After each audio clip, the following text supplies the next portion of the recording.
Mirë, ne do të zhvillojmë një intervistë me gazetarin dhe analistin Ben Andoni dhe do të flasim pikërisht për duke u nisur nga tema e sondazhit tonë dhe nga propozimi që ka bërë në mbledhjen e grupit parlamentar të Partisë Socialiste, kreu i saj Edi Rama, i cili u shpreh se do të ngrihet një grup pune ku mund të shkohet në 100 deputet. Dhe para se të nisim pikërisht me këtë, do të ndalemi në fakt e zhvillimi 24 orëve të fundit tek ftesa që është bërë kryeministri Rama nga presidenti i Shteteve të Bashkuara të Amerikës. Andoni, përshëndetje. Përshëndetje dhe mirësëgjë. Faleminderit për kohën. Andoni, ta nisim nga kjo e fundit për shkak të zhvillimeve. Si shikoni këtë ftesë ka ardhur nga Shtetet e Bashkuara, sepse shumë reagime ka sjell le të themi në Tiranë, ndërkohë që sot kryeministri ka publikuar edhe letrën e presidentit amerikan. Unë besoj që është goxha interesante dhe fakti që Shqipëria është në agenda duhet na bëjë që ta shikojmë pozitivisht. Përpos probleme politike që ne kemi, dhe ne kemi një polaritet shumë të frikshëm ndërmjet Partisë Socialiste dhe Partisë Demokratike, dhe këtu kam në kokë pjesën e të gjithë propagandës së dy anëve, thjesht momenti kur Shqipëria kërkohet që të jetë në tavolina, paçka që pesha jonë specifike është gati e papërfillshme për atë që do flitet në Gaza, e para sepse fuqia jonë ekonomike është ajo që është, domethënë. Jo vetëm jona, por ne gjithë Ballkani, ju e dini që GDP-ja jonë është më e vogël se GDP-ja e Slovakisë, që është një vend gati i papërfillshëm në Bashkimin Evropian. Por personalisht besoj që ajo që do rrjedhi nga ky bord i paqes, dhe këtu kam në kokë ato pjesën e zhvendosjes që do bëjnë të një pjesë të palestinezëve dhe kështu, ky është problemi që duhet të diskutojmë. Domethënë, nëse është e vërtetë që ne mund të bëhemi prap mbartës të një komuniteti tjetër të huajsh, ky është problemi, që domethënë ftesa është vërtet e adhurueshme, vërtet është e mirë. Më vjen shumë mirë që Shqipëria është pjesë e agjendave ndërkombëtare, por a i kemi ne vallë kapacitete, dhe ndoshta këtu duhet të rrjedhin tani të gjitha orientimet e debateve dhe tjera. Se $1 miliard nuk është se i kemi të lehta për t'i gjetur, apo jo? Absolutisht, por keni parasysh një element që ato $1 miliard varet se për çfarë përdoren. Ju e dini që zakonisht, dhe këtu kam në kokë projektet që jepen për vendin tonë, po edhe për Kosovën kur kam parë, një pjesë merret pas nga Bashkimi Evropian në formën e logjistikës, në formën e rrugëve të tjera. Dhe në këtë sens, këtu kam dhe gjykimin për bordin e paqes. Ndërkohë që një sër individësh që janë në bordin e paqes dhe që kemi parë emrat që nga Zoti Bler dhe të tjerë kanë pas vende jashtëzakonisht potenciale, vende kapitaliste të zhvilluar, nuk di nëse Zoti Erdogan e ka pranuar deri tani apo jo, po unë besoj që dhe ai do jetë pjesë e këtij bordit. Keni parasysh që Turqia mban një peshë të jashtëzakonshme, peshën e emigracionit, peshën e luftës, peshën e shumë konjunkturave në të gjithë hapësirë. Ndërsa Shqipëria, vendin e Shqipërisë, unë personalisht e shikoj të ndërlidhur me pasojat që ka i gjithë ky projekt shumë i madh. E para për zhvendosjen e një pjesë të individëve të Palestinës që të vinë në vendin tonë, dhe e dyta domethënë mënyrën se sa ne do jemi të predispozuar për të krijuar mundësitë për ta. E shikoj jashtëzakonisht vështirë dhe besoj në ditët në vazhdim, për shkak të informacioneve që do rrjedhin, do marrin vesh shumë më tepër për gjithçka që do trajtohet. Në vëmendjen tuaj duhet të them diçka. Zakonisht bordet të tilla punohen kohë më përpara nga teknicienet. Ju e keni parasysh vetëm të kujtosh në 24 orët e fundit atë që ka thënë Zoti Rama për Ministrinë e Jashtme, për integrimin, për arsimin pak më parë dhe të tjera. Besoj indirekt e kuptojmë të dy se çfarë kapacitetesh ka Shqipëria për trajtesa të tilla që janë trajtesa mbar botërore, domethënë. Me qartë. Mirë, Andoni, ndalim pak tek deklarata e Ramës, si shikoni këtë propozim dhe cili do të jetë reagimi i Partisë Demokratike? Berisha tha nuk ka marrëveshje me Ramën. Shikoni, personalisht ka kohë që kam apeluar që ky kuvend nuk mundet të mbaj një barë kaq të madhe. E para që një pjesë e deputetëve që janë atje, jo vetëm në këtë legjislaturë, po dhe në legislaturat e tjera, pothuajse janë inekzistent, ndërkohë që ne kemi parë kontributin e tyre në komisione, është kontributi i cili është jashtëzakonisht i dobët, qoftë nga ana cilësore, po qoftë nga ana sasiore. Dhe tjetër pastaj buxheti i vendit tonë mund të kanalizohesh në vende të tjera dhe jo për të mbajtur edhe 40 deputet më shumë se masa e madhe e ligjvënësve të vendit tonë. Ndërkohë që në Ertil ka ndryshuar shumë dhe konjunktura demografike të vendit dhe territoriale. Po ta keni parë me kujdes, vendi jon të paktën në referimin e vitit kaluar, të fillimit të vitit kaluar, kishte në mos gaboj 2.400.000 pak banor. Ndërkohë që ka hapësira të tjera territoriale, zona që pothuajse janë boshatisur. Tash ndoshta mund të korrigjoni ju. A ka mundësi që qarqet të tëra, domethënë të kenë aq shumë deputet dhe kjo anomali shumë e madhe deputetëve që ka shpërndarje, domethënë, për shkak të reformave të vjetra dhe kështu ti përgjigjet kësaj reforme kushtetuese?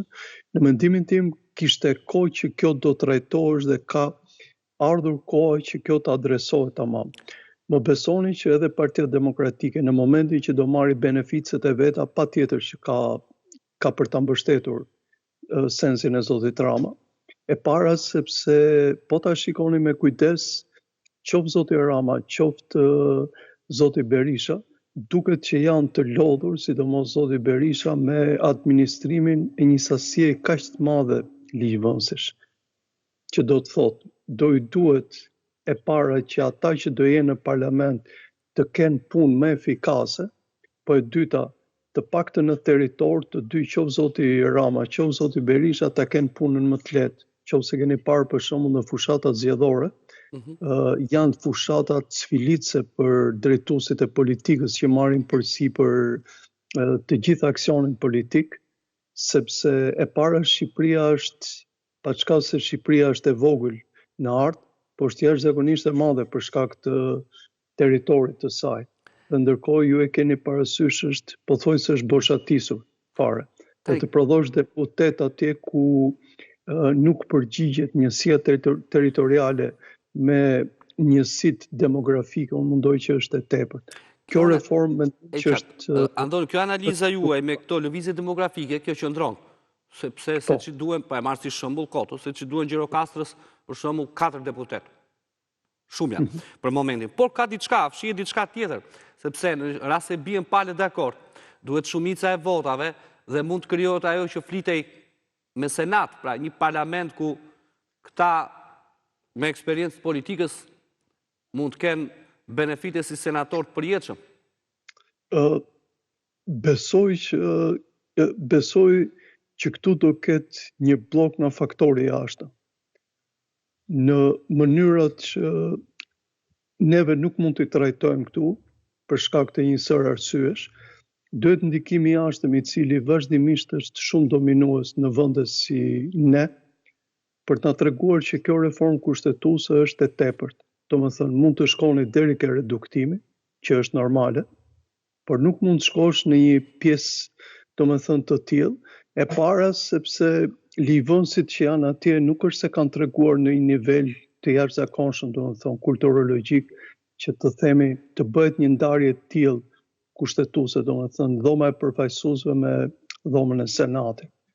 Nuk ka ndonjë dallim shumë të madh përpos disa elementeve që mbajnë peshën kryesore në të dyja partitë për artikulimet politike, juridike, ekonomike. Ndërkohë që Senati, në mendimin tim, bëhet për vende që janë të konsoliduara. E para të konsoliduara për shkak të vjetërsisë së pavarësisë së tyre, dhe e dyta për shkak të integritetit që kanë. Vendi jonë, në mendimin tim, nuk e ka këtë luks, pa çka se çfarë flitet dhe ajo ideja që qoftë zoti Rama, qoftë zoti Berisha duan të ratojnë një pjesë të militantëve më të afërt, edhe këtë nuk e besoj. të mjafton mënyra se si flet zoti Rama në asamblenë e Partisë Socialiste dhe sidomos në aktivitetet që kemi parë, ashtu si zoti Berisha tani që po lufton brenda partisë së vete për të mbajtur primatin, dhe besoj që kjo është akoma e hershme në mendimin tim. Dali pak të opozita, pikërisht se më dole fiks tek pyetja radhës që kisha, tek betejë që po bën Berisha për të mbajtur primatin. Si shikoni deklaratat e Berishës, akuzon Salianin, shkon në Shkodër, thot mos shkoni se ja organizon Benet Beci. Dje ishte çuar mesazh ja organizon Pjeri Ndreu. Pra, gjendet le të themi diçka. Shikoni, zoti Berisha ka një luks të madh, nëse keni parë. Zoti Berisha mban primatin e Partisë Demokratike dhe me çka kemi parë edhe individët e tjerë që janë brenda Partisë Demokratike, kur afrohet momenti për të vendosur në mënyrë demokratike, thonë që zoti Berisha e meriton dhe pastaj mbas vendosjes së emrit zoti Berisha flasin për gjërat e tjera. Në rastin e zotit Saliani dhe tjerët, po ta keni parë me kujdes, nuk është ai pathosi i njerëzve që ishin rreth tij. Dhe në qoftë se keni vëritur një element interesant, qoftë zoti Saliani, qoftë këto partitë e vogla identifikohen vetëm me njerëzit me kryetarët e tyre. Ndërkohë që nga kjo lëvizje për ta reformuar Partinë Demokratike, që është e nevojshme mbas atyre humbjeve, grupi i zotit Saliani duhet kishte përfaqësim shumë më të madh. Duhet kishim zotin Ali Mehmeti, që t'ishte për krahati dhe mbas se disa foltore t'i artikulonte ai dhe njerëz të tjerë. Keni parë me kujdes që del vetëm zoti Saliani dhe ndërkohë zoti Berisha i duhet për të ruajtur këtë narracion për të thënë që Partia Demokratike po dëmtohet nëpërmjet zotit Saliani dhe të tjerë. Zoti Berisha e di më mirë se ne që të tilla lëvizje i bëjnë mirë, shkundin partinë. Po nga ana tjetër di mirë dhe atë që ne të dy nuk e dim dot, që askush nuk e merr partinë zotit Berisha. Dhe në këtë sens, ai po zgjat jashtëzakonisht mirë atë ekzistencën e vet politike, e cila në mendimin tim ka për t'ju ndihmuar edhe nga këto lëvizje të zotit Rama. Në mos sot nesër, ma besoni zoti Berisha do mundohet që ta gjej nëpërmjet kanaleve që janë poshtë për ta gjetur lidhjen me zotin Rama, sepse i duhen patericat e njëri tjetrit për të ekzistuar. Ndërkohë që kemi parë është ai problemi ke Partia Socialiste që zoti Rama po e varfëron jashtëzakonisht shumë në aspektin ideor Partinë Socialiste. Domethënë nuk ekzistojnë më baza, nuk ekzistojnë më, të themi, strukturat partijake që ata e kishin në çdo vend. Dhe këtë kanë zëvendësuar me patronazhistët. Kurse opozita është gjithçka që bëhet nga qendra dhe me bazë që është gjithmonë më larg dhe pa identifikuar me qendrën dhe nuk kanë faj sepse nuk din ku t'i drejtohen tani. Prandaj bën foltore zoti Berisha gjen njerëz plot me kapacitetet që zgjedhin. Bën zoti Saliani mblidhen sërish. Po mendoj jemi në një moment politik për vendin tonë që është nga momentet më të vështira. E para sepse nuk ka shpresë, po e dyta opozita nuk ka në mendimin tim akoma vizionin se si mund të tregoj që ata janë përfaqësuesit e ndryshimit. Po ta keni parë qoftë narracioni, qoftë diskursi i tyre, qoftë përplasjet që bëjnë, të kujtojnë nga 8 janari edhe përplasjet më përpara. Po, për shembull, ju i keni ndjekur foltorët e zotit Saliani. Ai kërkon pikërisht këtë, shkundjen, zbritje në bazë. Kuptoj, po shkundjen nuk mund ta bëjë një njeri. Shkundja bëhet strukturore. Prandaj u thash pak më përpara, po të kishit kujdes, që zoti Saliani duhet ishte edhe me njerëz të tjerë. Sepse kur shkon në Durrës, duhet kesh dhe grupin e partisë dhe gjithë strukturat e partisë Durrësit, qarkut Durrës. Pa shumë në Lezhë, pa shumë në Shkodër, pa shumë në çdo vend. Vetëm kështu ti shikon ndryshimin. Dhe për shembull, e zëm se zoti Saliani mund të artikulojë nga ana politike, po është dikush tjetër që mund të artikulojë në mënyrë tjetër për mënyrën se si Partia Demokratike mbas kësaj lëvizje do arrijë që të mbaj pushtetin ose do arrijë të krijoj një pushtet. Nuk e shikoj këtë. Dhe po ta shikoni me kujdes, sepse u bëni shumë intervista tani, nuk ka më njerëz që identifikohen ke grupi Saliani. Do më thënë njerëzit që në fillim ne e pam, që mundoheshim që t'i vendosnim në panele, individ të cilët artikulonin dhe të tjerë. Me që kam parë, gjithë kanë filluar të tërhiqen në mënyrë elegante. Andoni, unë të falenderoj, ishte kënaqësi. Faleminderit për këtë analizë.